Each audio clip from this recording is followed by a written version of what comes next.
आज इस क्लास में हम पढ़ेंगे विद्युत क्षेत्र रेखाएं या विद्युत बल रेखाएं। तो आज का हमारा टॉपिक है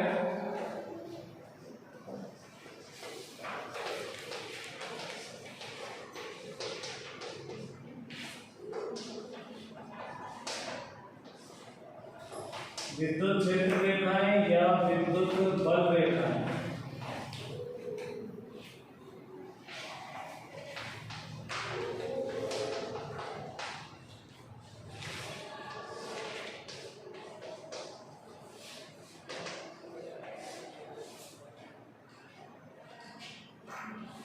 हमने पहले पढ़ा था विद्युत क्षेत्र के बारे में। किसी भी आवेश के चारों ओर का वह क्षेत्र जहां अन्य कोई आवेश स्थिर विद्युत बल अनुभव करता है उसे कहते हैं विद्युत क्षेत्र। तो जैसे मान लो कोई आवेश है, प्लस आवेश है ये, तो यहाँ पर आपने कोई परीक्षण आवेश रखा, कोई प्लस क्यू आवेश रखा, तो वो इससे प्रतिकर्षित होगा और इधर की तरफ जाएगा।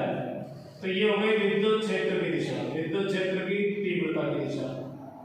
अगर यहाँ पर निकालोगे तो वो इधर आएगी, यहाँ पर लोगे तो इधर आएगी। कुल मिलाकर विद्युत क्षेत्र हमेशा प्लस आवेश से परे होता है, दूर की तरफ होता है।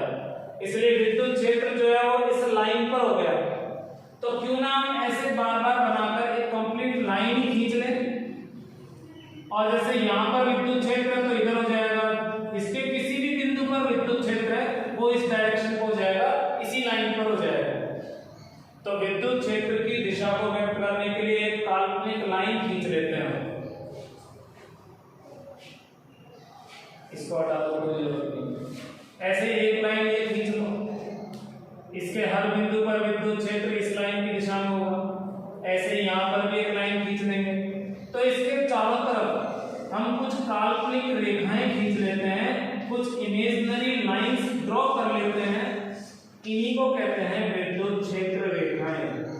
सीधा सा है जो विद्युत क्षेत्र की दिशा को दर्शाए। इस आवेश के चारों तरफ विद्युत क्षेत्र है और विद्युत क्षेत्र किस दिशा में है तो वो इन लाइनों से पता चल रहा है। तो इसकी परिभाषा हो गई कि विद्युत क्षेत्र में खींची गई वे काल्पनिक रेखाएं, विद्युत क्षेत्र में खींची गई वे काल्पनिक रेखाएं जो विद्युत क्षेत्र की दिशा को व्यक्त करती हैं, उन्हें विद्युत क्षेत्र रेखाएं कहते हैं।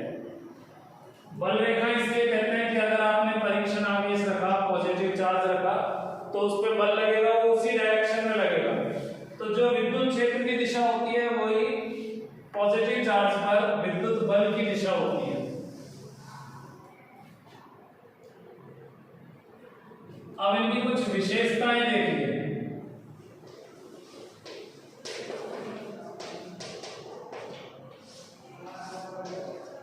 विद्युत क्षेत्र रेखाओं की कुछ विशेषताएं, जिसमें पहला पॉइंट तो ये कि ये रेखाएं सीधी हो सकती हैं बिल्कुल जैसे अभी खींची थी, या वक्रीय हो सकती हैं, मुड़ी हुई भी हो सकती हैं। तो इसमें फर्स्ट पॉइंट तो ये हो गया, ये रेखाएं सीधी या वक्रीय हो सकती हैं।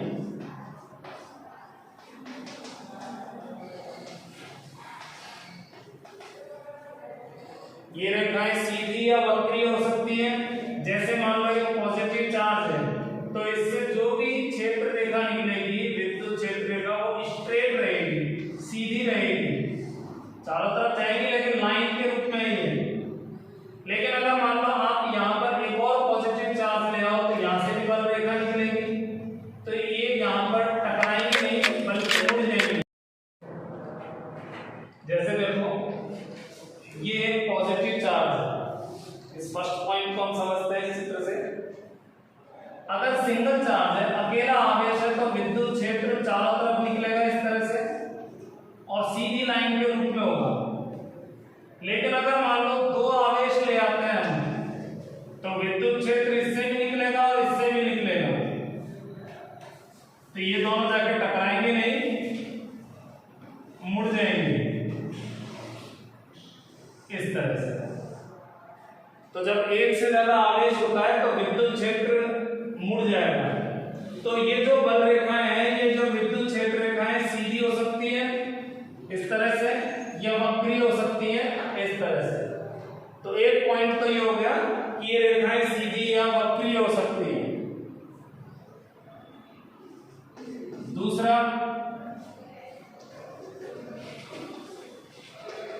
इन रेखाओं के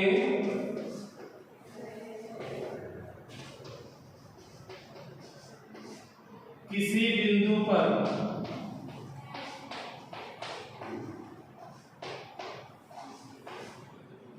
खींची गई स्पर्श रेखा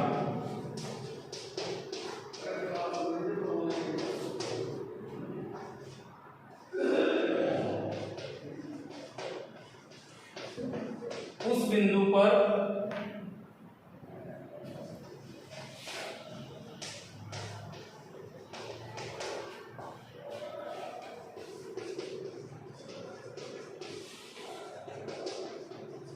विद्युत क्षेत्र की दिशा को व्यक्त करती है।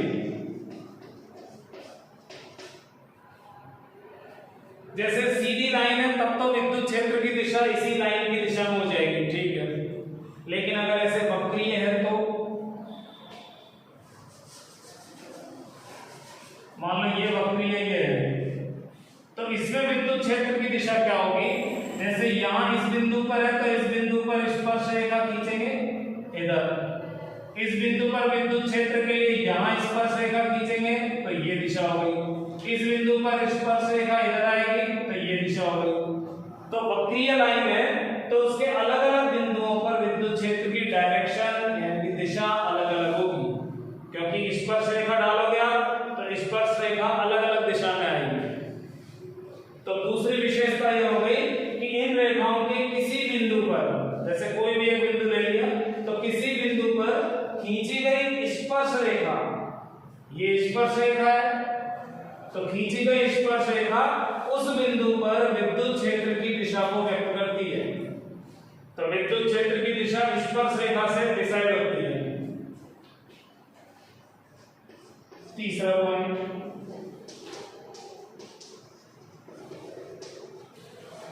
ये रेखाएं परस्पर कभी नहीं काटते,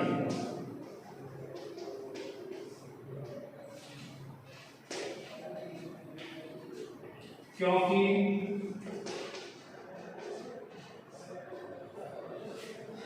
पहले समझ लो इसको क्यों नहीं काटती। अभी जैसे मैंने दो आवेश दिए थे, मान लीजिए एक इससे लाइन आ रही है और एक लाइन इससे आ रही है। जैसे आपने सेकंड फर्स्ट पॉइंट में मैंने कहा था वक्रीय है, तो आप ये कह सकते हो कि वक्रीय क्यों होती है। आप ये पूछ सकते हो कि जब ये दोनों है तो ऐसे काटनी चाहिए, सीधी मुड़ी क्यों थी? तो उसका जवाब यह होगा कि ये जो रेखाएं हैं, अगर मान लो यहां से सीधी आती है और यहां से सीधी आती है और यहां काटती है, तो ये कटान बिंदु हो गया, दोनों का ओवेनिस्ट बिंदु हो गया। यहां पर विद्युत क्षेत्र की दिशा ये भी हो गई और विद्युत क्षेत्र की दिशा ये भी हो गई। एक ही बिंदु पर दो दिशाएं नहीं हो सकती है। जैसे ये चौक है, मैं कहूं कि ये इधर भी गति कर रहा है और इधर भी गति कर रहा है, ऐसा हो ही नहीं सकता। एक बार में एक ही तरफ तो जाएगा, ऐसा थोड़ी है ये इसकी दिशा इधर भी हो और इधर भी हो, दोनों साइड गति नहीं कर सकता। तो कोई भी राशि है, कोई भी सदिश है, एक क्षण पर एक ही बिंदु पर दो दिशाएं नहीं हो सकती। तो अगर ये विद्युत क्षेत्र रेखा काटती हैं तो इसके हिसाब से ये बल रेखा के हिसाब से तो ये हो गई डायरेक्शन, इसके हिसाब से ये हो गई। अगर मान लो वक्रीय है तब काट रही हैं, एक लाइन ये है तो यहाँ कटान बिंदु पर एक स्पर्श रेखा ये हो गई, इस वक्र के ऊपर स्पर्श रेखा, और इसके ऊपर स्पर्श रेखा ये हो गई, चाहे उधर हो। कुल मिलाकर दो स्पर्श रेखाएं होंगी कटान बिंदु पर, जिसका मतलब तो ये हो गया कि एक ही बिंदु पर दो दिशाएं हो गई। तो दो दिशाएं हो नहीं सकती, इसलिए कटान बिंदु कभी बनेगा ही नहीं, काटेंगे ही नहीं। अगर ऐसी सिचुएशन आती है कि वो काटने लायक हो या नजदीक आ जाए तो अपने आप रास्ता मुड़ जाएगा, वो मुड़ जाएंगे लेकिन काटेंगे नहीं। तो ये एक बार क्वेश्चन आया हुआ है बोर्ड में कि ये आपस में क्यों नहीं काटती, तो इसका रीजन भी लिखेंगे हम।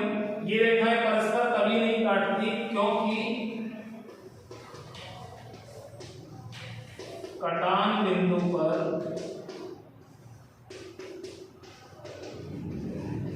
दो स्पर्श रेखाएं बनेंगी। कटान बिंदु पर दो स्पर्श रेखाएं बनेंगी जो कि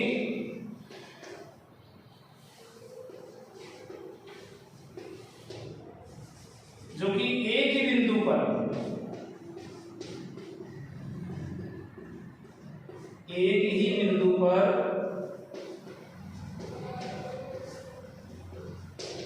विद्युत क्षेत्र की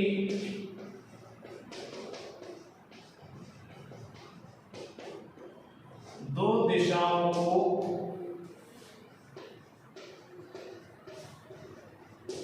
व्यक्त करेंगे, परंतु यह संभव नहीं है।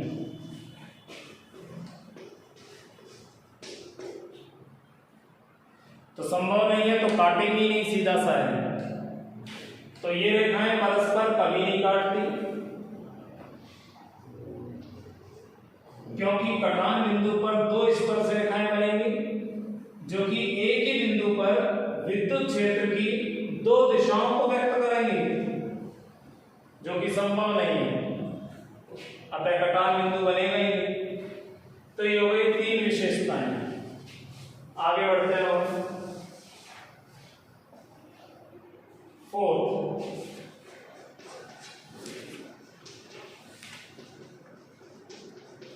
ये रेखाएं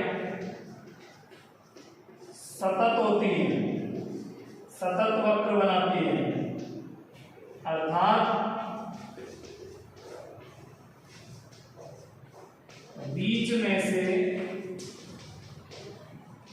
एकाएक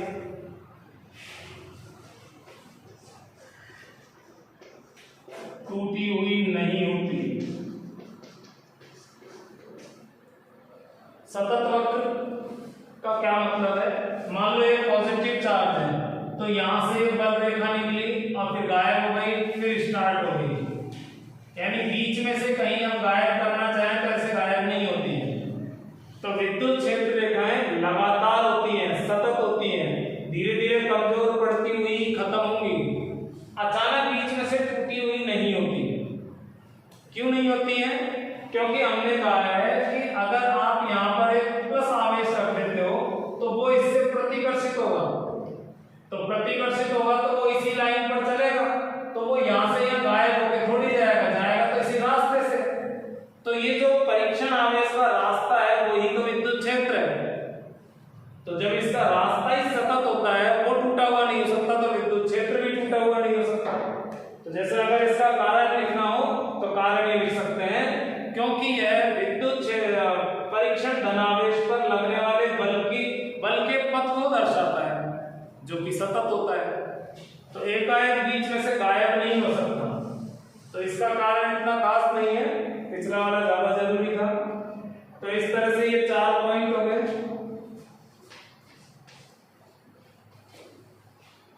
पांचवा पॉइंट क्या है?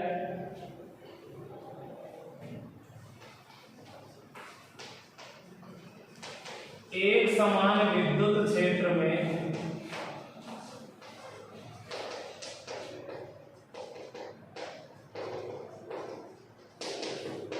ये रेखाएं परस्पर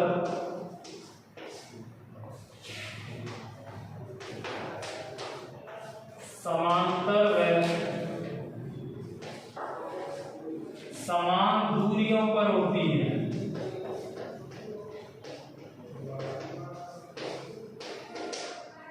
आज के टॉपिक में डेरिवेशन नहीं है इतना कुछ, तो मुझे पॉइंट इसलिए लिखने पड़ रहे, एक को हम डिस्कस भी कर रहे हैं।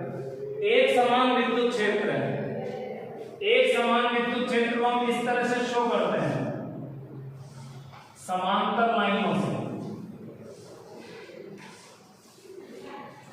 एक समान विद्युत क्षेत्र में इस तरह से समांतर लाइनें दिखाते हैं, और ये बीच का गैप भी बराबर होना चाहिए। जैसे मान लो आपने समांतर तो बना दिया, लेकिन गैप कहीं कम है कहीं ज्यादा है, तो ये एक समान विद्युत क्षेत्र नहीं है, ये असमान है। इसमें तो समांतर ही नहीं है, तो वैसे ही असमान है।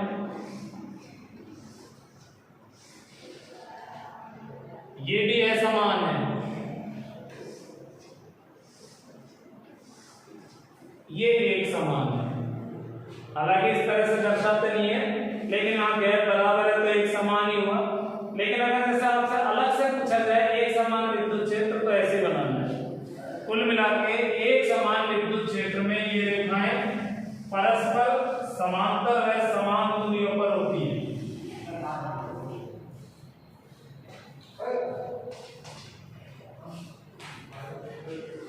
नेक्स्ट,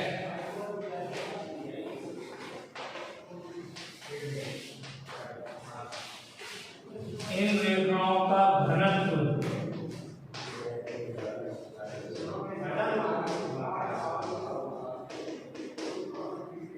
विद्युत क्षेत्र की तीव्रता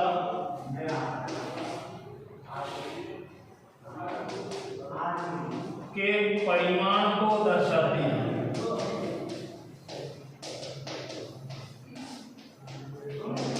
यानी कि जितना ज्यादा घनत्व होगा इन लाइनों का, विद्युत क्षेत्र उतना ही ज्यादा प्रबल होगा। जैसे देखो ये पॉजिटिव चार्ज है, इस तरह से ये विद्युत क्षेत्र निकल रहा है। आप इस पॉजिटिव चार्ज से जैसे जैसे दूर जाओगे विद्युत क्षेत्र कमजोर होता जाएगा, क्योंकि विद्युत क्षेत्र की तीव्रता में ये आता है फॉर्मूला E = kq/r²। तो r² के व्युत्क्रमानुपाती है, जैसे जैसे ये डिस्टेंस बढ़ेगी तीव्रता कम होती जाएगी। तो दूरी के हिसाब से देखो डेंसिटी भी कम होती जा रही है। जैसे मैं बराबर साइज के रिंग बनाऊं तो यहाँ 3 लाइनें आ गई, यहाँ 2 लाइन टच कर रही है, यहाँ एक ही रह जाएगी। तो यहाँ लाइनें नजदीक नजदीक है, पास पास है, इसका मतलब इनका घनत्व ज्यादा है, तो यहाँ विद्युत क्षेत्र भी प्रबल है। तो इन रेखाओं का घनत्व जितना ज्यादा होगा विद्युत क्षेत्र की तीव्रता का परिमाण भी उतना ही ज्यादा होगा। तो एक पॉइंट ये हो गया इनकी डेंसिटी से रिलेटेड।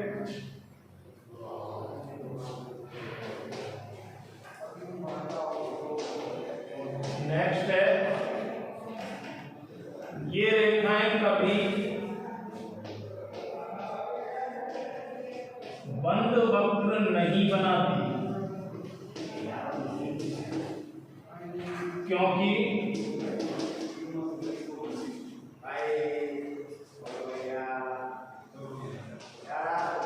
ये धनावेश से प्रारंभ होकर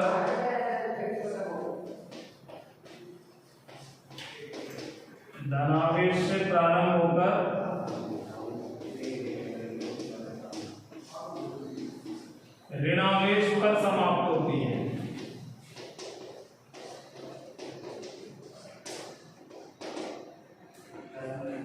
तो ये रेखाएं कभी भी बंद वक्र नहीं बनाएंगी, खुला वक्र बनाएंगी। बंद वक्र का मतलब ये है, जैसे ये पॉजिटिव चार्ज है तो यहां से स्टार्ट होकर वापस लौट के नहीं आएंगी। इस तरह से बंद लूप नहीं बनेगा, बंद आकृति नहीं बनेगी। इस आकृति को लूप कहते हैं।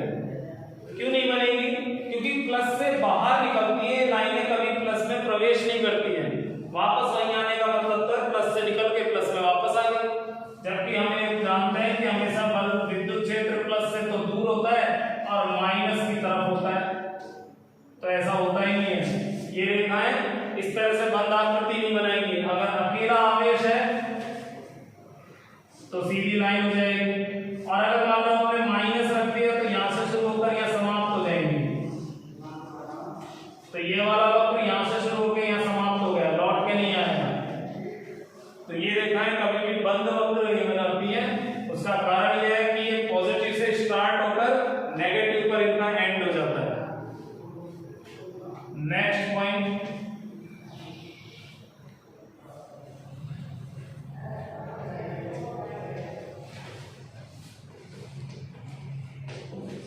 निकलते या प्रवेश करते समय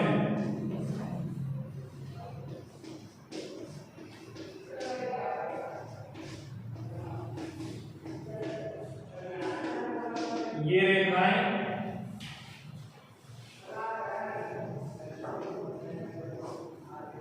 पृष्ठ के लंबवत होती हैं।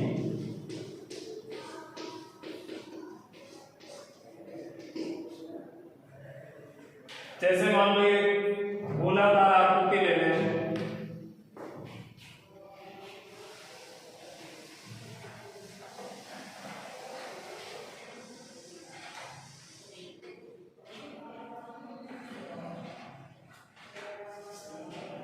मान लीजिए हम इस तरह से गोला ले लें,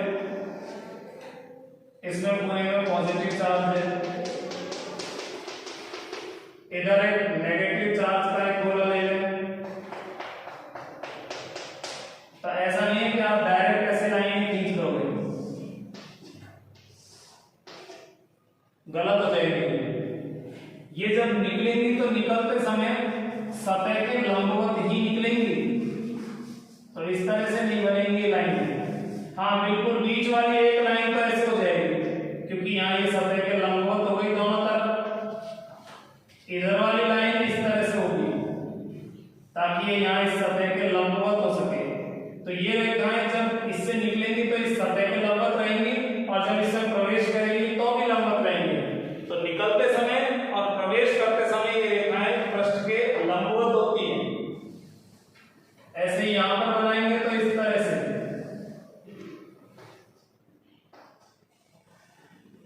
अगर मान लो हम आकृति चलो गोलाकार माने, हम तो आकृति ऐसे ले लेते हैं, इसमें पूरे पर प्लस है,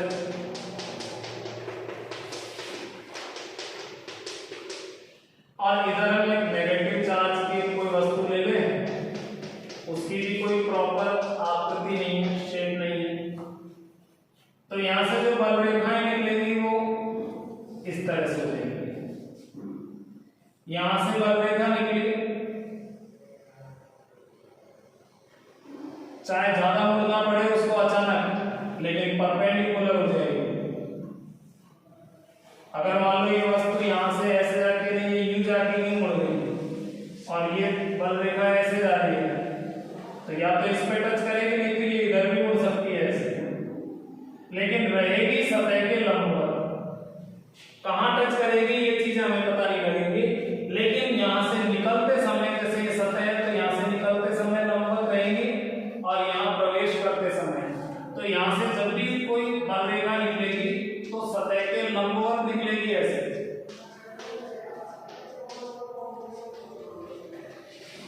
अब जैसे ये यहां पर मुड़ गया तो ये दोनों जाके ऐसे फैल जाएगी। जैसे मान लो ये इस तरह से कोई वस्तु है, इसमें पूरे में पॉजिटिव चार्ज है, तो बल रेखाएं इसके लंबवत निकलेंगी इस तरह से। जरूरी थोड़ी दो वस्तु है, हम तो चलो एक सिंगल एक ही वस्तु ले लेते हैं।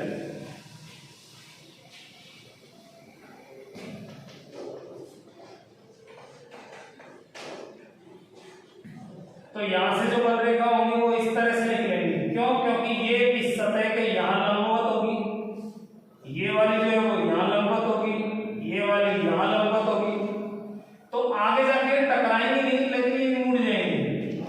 इनको चाहे मुड़ना पड़े, लेकिन जहां निकलते समय और प्रवेश करते समय सतह को टच करेंगी वहां ये लंबवत होंगी हमेशा। तो एक इंपॉर्टेंट पॉइंट ये हो गया।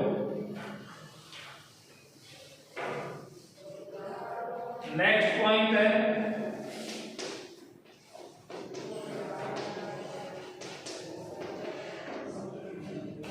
इसका जो रीजन है वो नेक्स्ट चैप्टर में है, चालक वाले में, तो फिलहाल इसी रीजन को रहने। ये रेखाएं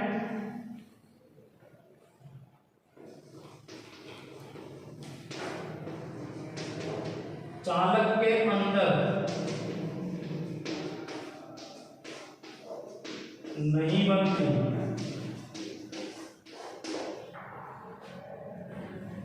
जैसे मान लो हमने यहां पर पॉजिटिव प्लेट रखी कोई,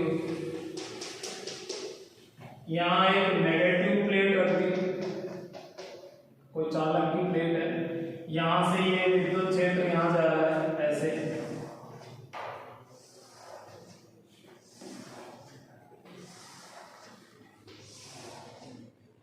अगर आपने इसमें मान लो एक गोला रख दिया और वो गोला रख दिया धातु का, चालक ले लिया, तो चालक के अंदर विद्युत क्षेत्र होता ही नहीं है। इसको हम आगे चल के प्रूफ भी करेंगे, आगे टॉपिक भी है। चालक के अंदर विद्युत क्षेत्र होता ही नहीं है, चालक के अंदर विद्युत क्षेत्र 0 होता है, और ये लाइनें विद्युत क्षेत्र को तो दर्शाती हैं। तो जब विद्युत क्षेत्र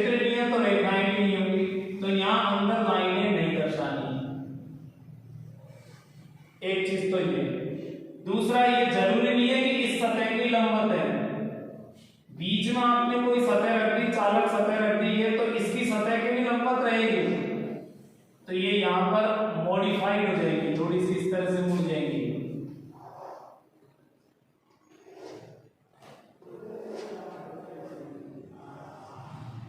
सीबीएसई बोर्ड में तो आया हुआ है भी यही क्वेश्चन, इस तरह से डायग्राम देकर उसमें गलतियों से संबंधित था। तो ये लाइनें जब इस सतह को टच करेंगी, जहां भी वहां परपेंडिकुलर होगी, जिस सतह से निकल रही है उसके लंबवत तो होती ही है, वो तो अभी मैंने बताया था, यहाँ तो लंबवत होंगी और जहां प्रवेश करेंगी वहां भी लंबवत होंगी इस तरह से। लेकिन बीच में अगर कोई वस्तु रख दी तो वहां भी परपेंडिकुलर ही टच करेगी इस तरह से। तो चालक के अंदर विद्युत लाइनें नहीं होती हैं और सतह तक जाती हैं और उस सतह की लंबवत रहेगी, तो ये रेखाएं चालक के अंदर नहीं बनती है। एक पॉइंट ये हो गया।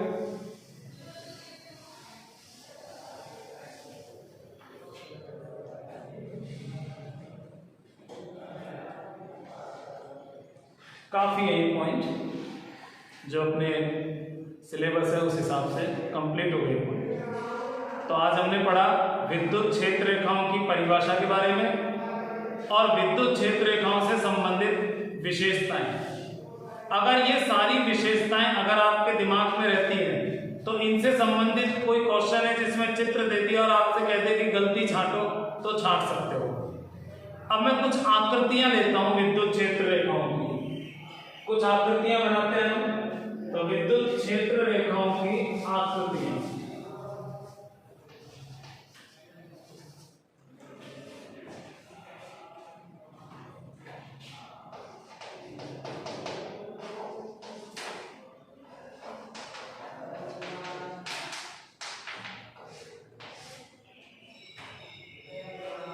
पहला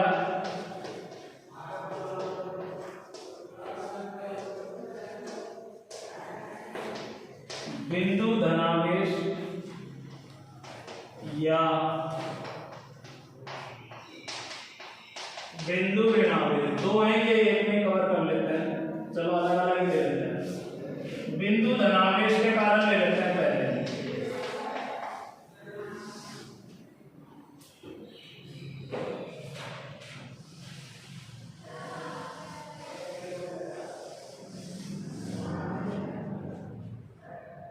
बिंदु धनावेश है, पॉजिटिव पॉइंट चार्ज है ये, तो इससे विद्युत क्षेत्र इस तरह से निकलेगा, चारों तरफ निकलेगा।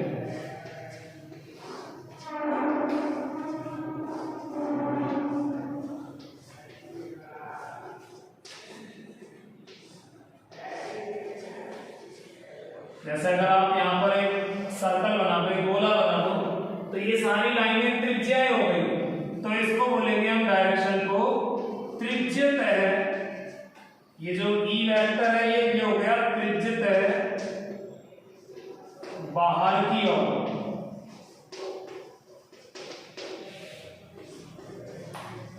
रेडियली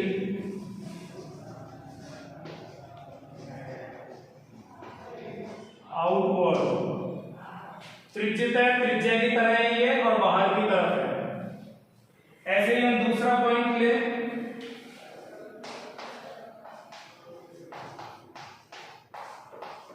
बिंदु ऋणावेश के कारण।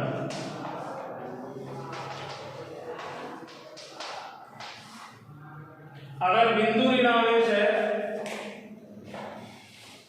तो इसके कारण विद्युत क्षेत्र क्या होगा? इसके कारण विद्युत क्षेत्र इसी तरह का होगा, लेकिन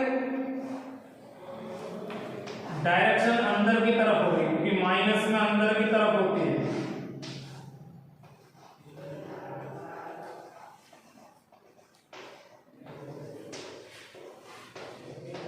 इस तरह से इसको बोलेंगे त्रिज्यत है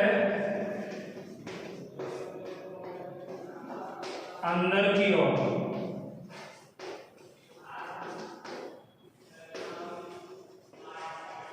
रेडियली इनवर्ड, क्योंकि अगर आप इसमें गोला खींचो तो ये त्रिज्याएं बन नहीं सकती, ये उसका केंद्र हो गया आवेश तो आवेश को केंद्र मानते हुए अगर आप गोला खींचते हो तो ये हो जाएगी त्रिज्यित है अंदर की ओर। अब हम लेते हैं द्विध्रुव के कारण।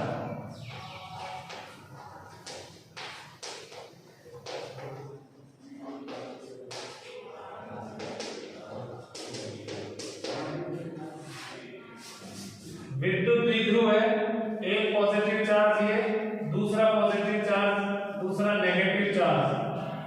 तो एक लाइन तो सीधी रहेगी, बाकी सब ऐसे मुड़ जाएंगे क्योंकि प्लस से निकलकर माइनस की तरफ आकर्षित होना चाहिए इस तरह से। तो ये प्लस से निकलेंगे सभी और माइनस की तरफ इस तरह से मुड़ जाएंगे। तो विद्युत द्विध्रुव के लिए इनकी आकृति का कोई विशेष नाम नहीं है, वक्रीय हो गई ये सब। नेक्स्ट लेते हैं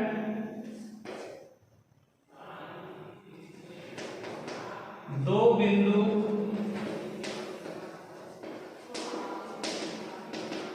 धनावेशों के युग्म के लिए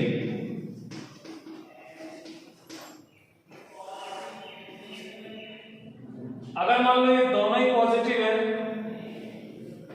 ये प्लस और ये दूसरा प्लस, तो इनसे जो बल रेखाएं होंगी वो इस तरह से दूर हट जाएंगी आपस में, ऐसे इससे निकलेगी वो इस तरह से हो जाएगी।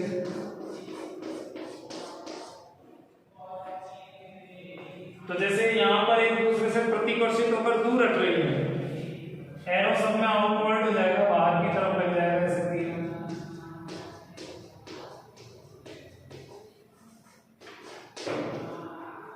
ऐसे इसमें भी बाहर की तरफ होगा।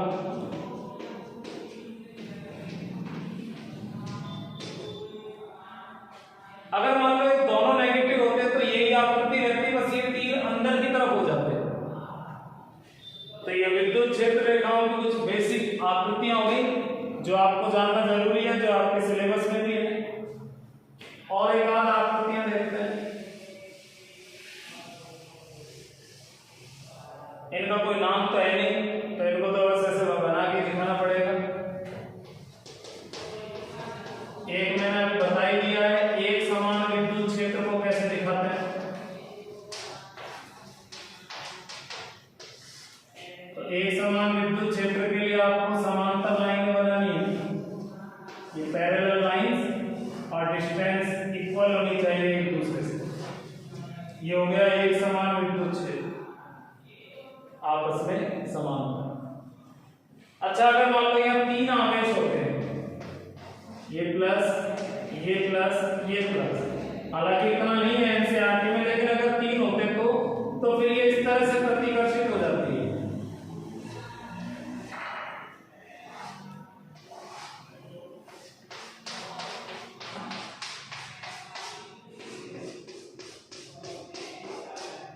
और अगर थोड़ी ऐसे होके आती तो बिल्कुल नजदीक बना दो, काटेगी नहीं बिल्कुल भी इस तरह से, चाहे उनको कितना ही पास पास जाना पड़े लेकिन कटेगी नहीं है, इस तरह से बन जाएगी। कुल मिला के बीच वाला पॉइंट ऐसा होगा जहां बल रेखा नहीं पहुंचेगी। ऐसे ही इन दोनों के बीच में ये एग्जैक्टली एक ऐसा पॉइंट है, उदासीन बिंदु, जहां बल रेखा नहीं पहुंचेगी, यानी विद्युत क्षेत्र जीरो होगा। तो इस तरह से ये विद्युत बल रेखाओं की, इसको तो आप छोड़ सकते हो, ये तो अपने है नहीं। तो विद्युत क्षेत्र रेखाओं की 4-5 आकृतियां होंगी जो आपको आनी भी चाहिए, बनाने भी आनी चाहिए, जिनके नाम है उनके नाम भी होने चाहिए, और विशेषताएं सारी पता होनी चाहिए, ताकि आप अगर कोई क्वेश्चन करो तो विशेषताएं लगा सको। जैसे मैंने ये निकालते समय लंबवत बनाने का प्रयास किया है, अगर थोड़ा आराम से बनाओगे तो लंबवत बन जाएगी। प्लस से निकलकर माइनस में खत्म होंगे हमेशा, एक समान है तो समांतर बनेगी। तो आकृति बनाने से पहले हमें पहले सारी विशेषताएं पता होनी चाहिए। तो ये विद्युत क्षेत्र रेखा है, विद्युत क्षेत्र रेखा की परिभाषा हो गई, उसकी विशेषता या गुणधर्म हो गए। हमने 9 पढ़े हैं, 5-7 है मेन 9 पढ़ लिए, और एक आध एक्स्ट्रा भी हो सकते हैं। और कुछ बेसिक आकृतियां हो गई। तो विद्युत क्षेत्र रेखाओं का टॉपिक कंप्लीट हो गया। ये छोटा टॉपिक है, थ्योरेटिकल टॉपिक है, इसमें कोई सूत्र डेरिवेशन नहीं है, सिंपल टॉपिक है लेकिन इंपॉर्टेंट भी है। तो आज की क्लास में हम इतना ही रखेंगे। Thank you.